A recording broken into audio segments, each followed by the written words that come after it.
In the Dark Knight, the Joker is able to force authorities to load two different ferries, one with citizens and the other with criminals. The Joker rigged both ferries with explosives and hands the detonators to the people on the ferries. However, each ferry is given the detonator of the other ferry and are told that they have until midnight to detonate and destroy the other ferry, or both ferries will be destroyed. Yes. Try that new pasta place down on 4th Street.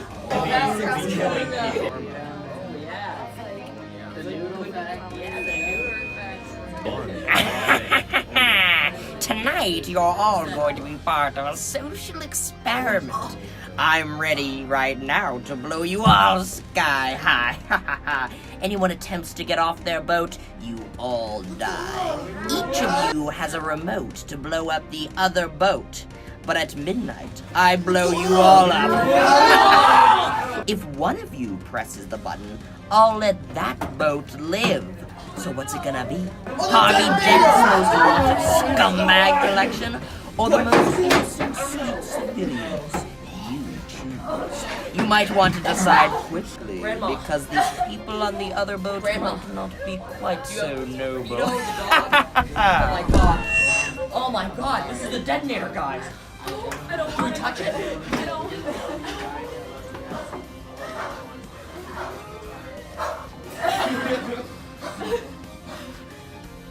This hostage situation that the Joker creates is a social experiment, is a classic example of the prisoner's dilemma.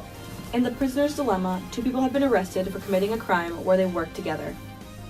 Each prisoner has enough evidence to convict the other prisoner, while the police don't have enough evidence to commit either prisoner. In order to incarcerate someone, the police relies on a confession from one of the prisoners.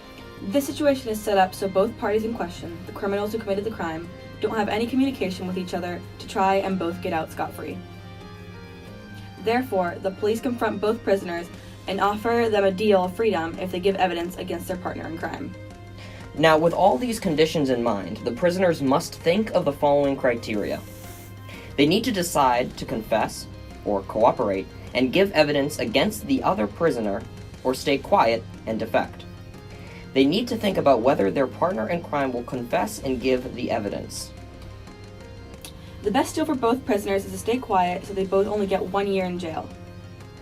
But if only one prisoner gives evidence and the other stays quiet, the one who gives the police the evidence will get out, while the other prisoner gets the full sentence. In this scenario, the best outcome for both parties is if they both give evidence or defect against each other, so they both get a sentence, but it isn't as long as one would have been in full.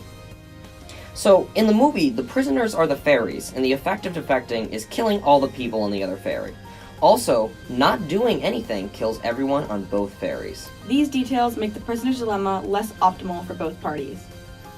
The only way for anyone to survive the dilemma is for only one ferry to blow up the other, since not doing anything and letting the clock go to midnight causes the ferries to both blow up. If they both press the button, they both blow up. The movie tries to make the option easy by setting it up so one of the ferries is full of criminals, while the others is full of citizens. However, they make it so neither ship wants the responsibility of murdering a ship full of people, regardless of who's on it.